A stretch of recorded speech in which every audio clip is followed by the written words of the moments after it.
भोपाल। आगामी मध्य प्रदेश बजट सत्र की तैयारी को लेकर उप मुख्यमंत्री जगदीश देवड़ा का बयान।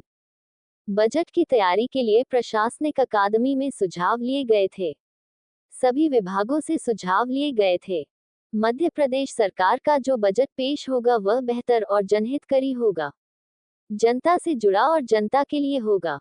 कांग्रेस पर तंज करते हुए कहा, कांग्रेस के पास कुछ नहीं है। जब कांग्रेस सत्ता पर थी तो उनके पास क्या था वह पहले बता दे।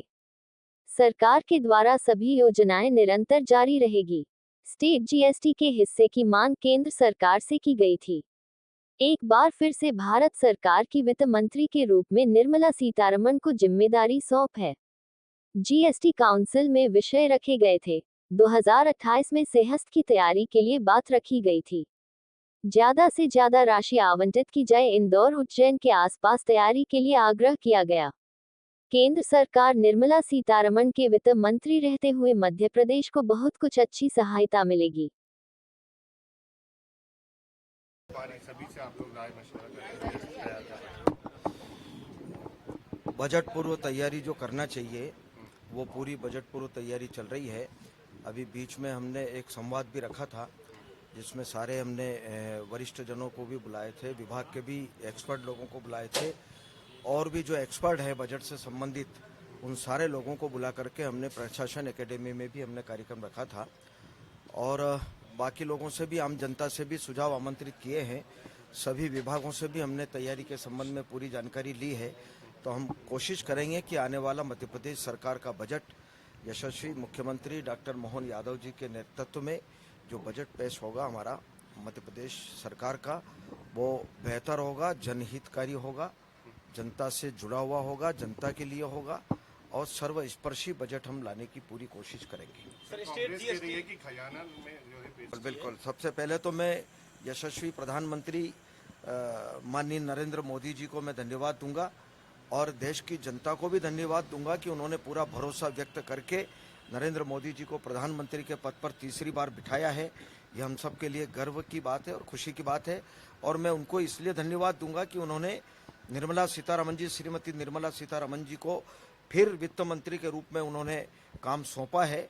मुझे लगता है कि बहुत ही कुशल और अच्छा उन्होंने नेतृत्व दिया था। वित्त विभाग की तरफ से उन्होंने अर्थव्यवस्था को जितना बेहतर कर सकती थी देश के लिए भी उन्होंने किया, प्रदेशों को भी उन्होंने काफ़ी दिया।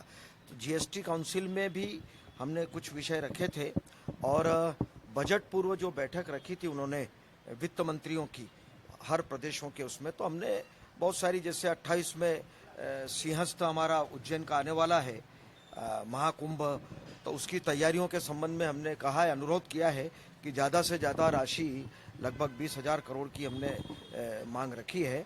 अनुरोध किया है कि वो ज़्यादा से ज़्यादा, ताकि अधोसंरचना में और भी आसपास में जो उज्जैन के आसपास में जो शहर हैं, इंदौर हैं, बाकी जितने हैं जहाँ से लोग आएंगे, लाखों की तादाद में लोग आते हैं, लंबे समय तक चलता है, तो उसकी तैयारी के संबंध में हमने आग्रह किया है।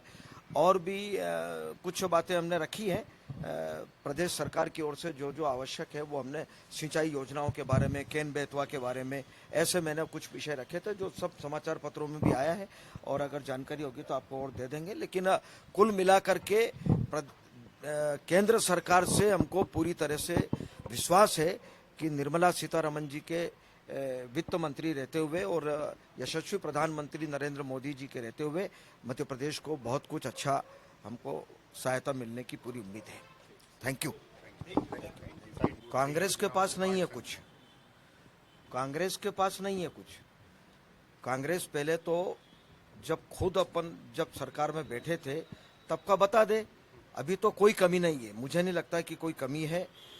पूरी तरह से सरकार अच्छी चल रही है और जितनी योजनाएं सरकार के द्वारा चलाई जा रही थी वो निरंतर जारी रहेगी। किसी प्रकार की कोई कटौती उसमें नहीं होगी। स्टेट जीएसटी के लिए आपने केंद्र